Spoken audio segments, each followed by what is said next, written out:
Quem é Griffiths? E por que a vida dele tem a ver com o dilema de Sofia? Hoje vamos conhecer a mente de um personagem simplesmente sensacional. Sou o Rafael, tenho formação em psicologia, esse é o Psicologia dos Animes. Toda semana eu trago 2 vídeos de análise de personagens do mundo dos animes e hoje é dia de Berserk. Então você que gosta de Berserk, se inscreva no canal, clique em gostei que eu vou trazer mais vídeos sobre esse anime sensacional. Então o seu gostei é muito importante, principalmente você que gosta de Berserk. Griffiths e Guts são os personagens principais da história de Berserk. Se você pegar a imagem dos dois, o Guts parece mais um vilão e o Griffiths parece mais um mocinho. Mas as coisas em Berserk não são preto no branco. O mal e o bem é algo bem relativo. O anime se passa na Idade Média, que é a Idade das Trevas, um dos ambientes mais hostis que eu já vi na história dos animes. Onde se você não é de uma família importante, família rica, você fica muito vulnerável. O Griffiths cresce nesse contexto de uma criança pobre, uma criança de rua. E ele tem um sonho de ter um reino, de ter um castelo, ele quer ser alguém importante. E o Griffiths vai se desenvolvendo, tendo conquistas com o seu esforço, pouco a pouco. A grande característica dele é o carisma, a serenidade, a imponência dele. Isso faz ele conseguir muitos seguidores e muitas pessoas que compram o objetivo dele. Ou seja, ele fazia de tudo para alcançar o objetivo dele. Não podia ter empecilhos. Ele criou o bando do Falcão e ele vendia o seu próprio corpo para custear as despesas do bando. Tudo era em prol do sonho dele. E ele buscava dar importância para cada membro,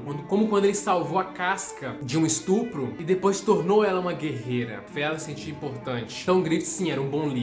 Como diz o filósofo Andrew Carnegie, nenhum homem será um grande líder se quiser fazer tudo sozinho ou se quiser levar todo o crédito por fazer isso. A personalidade dele é moldada para o sonho, ele não se apega às pessoas. Todos ali servem para compor o sonho dele. Ele consegue vender bem essa ideia. E estamos falando de uma idade média, onde as pessoas não tinham perspectivas. Ou seja, qualquer ponta de esperança já seduz muito aquelas pessoas para seguirem o ideal. E líderes manipuladores conseguem isso. Pegam pessoas em situações de vulnerabilidade. O Griffiths se achava tão importante, tão superior aos demais, que ele fala pra Charlotte. Charlotte era filha do rei. Griffiths apenas se aproximou dela com intenções de crescer no reino. E ela fala que o bando dele, o bando do Falcão que ele criou, eram amigos dele. E ele cita, não, eles não são meus amigos, que eles são objetos do sonho dele. E o Guts, que era o companheiro dele principal ali, a pessoa que ele mais estimava, ouve essa conversa. E quando ele vê ali que o Griffiths fala que pra ser um amigo dele tem que ser alguém no mesmo nível que ele, o Guts sai do bando do Falcão pra tentar encontrar o seu próprio propósito. Então o Guts sai do bando do Falcão e o Griffiths não aceita. Até porque ele admirava muito ele, seja pela força do Guts, e ele via ele como muito importante para a construção do plano dele. Então ele desafia o Guts pra luta, ele perde a luta e ele desaba. O Griffiths tem um alto espectro de narcisismo e um narcisismo destrutivo. E o que pesquisas mostram é que líderes com essa característica de narcisismo destrutivo, que tem autoconfiança, aliado a uma falta de compaixão e uma ambição pelo poder, faz com que aquele líder suba de carreira, porém a longo prazo acaba atrapalhando a empresa. O bando do Falcão é basicamente uma empresa. O Griffiths, com atitude, ele derruba o bando. O Griffiths não consegue lidar com o fato que alguém abandonou ele, alguém que ele gostava tanto, que ele tinha um apreço. E naquele momento, apenas naquele momento, ele abdica do sonho dele. Ele vai até o castelo escondido, se encontra com a princesa Charlotte e ele, por estar totalmente transtornado, tem relações com ela. E o rei acaba descobrindo. Então vale ressaltar que o rei queria ter relações com a própria filha. O mundo de Berserk é meio complicado. Meio não, bastante. Então ele aprisiona o Griffiths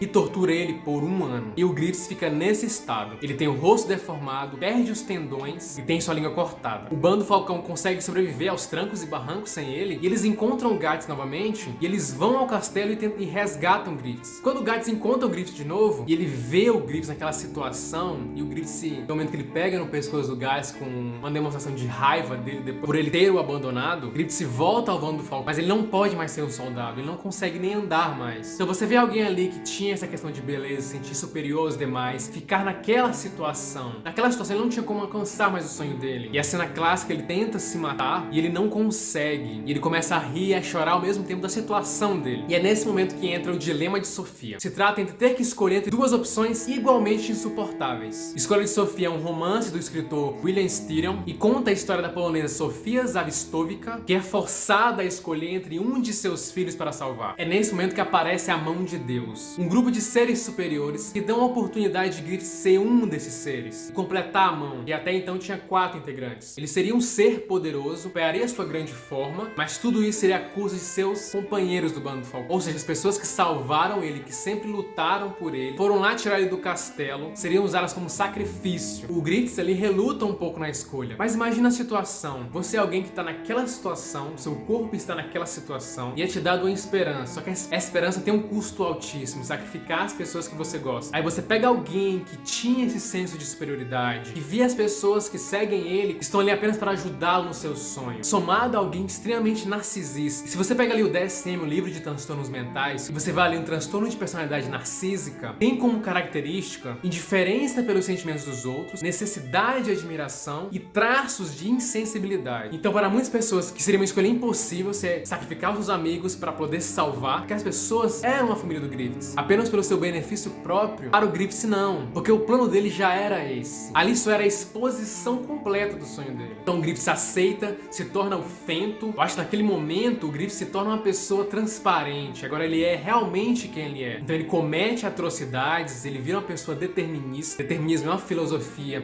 em que as coisas acontecem porque tem que acontecer. Leis imutáveis que a gente não tem controle. E para uma pessoa narcisista, ele usa muito disso. Então se ele está ali naquela situação, é porque tinha que acontecer. Isso faz o narcisista se aliviar. Se as coisas tinham acontecido daquela forma, ele não tem tanta culpa assim. A construção do personagem do Griffiths é incrível, é sensacional, é uma das melhores que eu já vi, mas sobre as atitudes dele não tem como defender. Então você pega pra nossa realidade e vê como é perigoso seguir um líder que prioriza apenas o seu próprio bem, que ele é carismático e faz achar que as pessoas são importantes. Você vê muito isso nos políticos, os políticos usando as pessoas a seu favor, fazendo as pessoas seguirem ele cegamente, e o narcisismo está muito ligado ao poder. Então não siga líderes que podem ter essa característica e estarem te manipulando. Políticos fazem isso muito bem. Eu não duvido nada que o político que você tanto gosta faria a mesma coisa que o Griffiths fez com o Bando do Falcão. É incrível como o Berserk faz isso com a gente. Em muitas ocasiões você questiona o Griffiths, você consegue ver bondade dele em alguns momentos, mesmo que isso seja falso, mas a gente fica em dúvida quando tá assistindo. Essa dualidade dos personagens é incrível no Berserk e é um dos melhores animes que eu já vi. Pessoal, então é isso, se inscrevam no canal, cliquem em gostei, principalmente vocês que gostam de Berserk, porque assim eu irei trazer mais vídeos. Até mais, pessoal!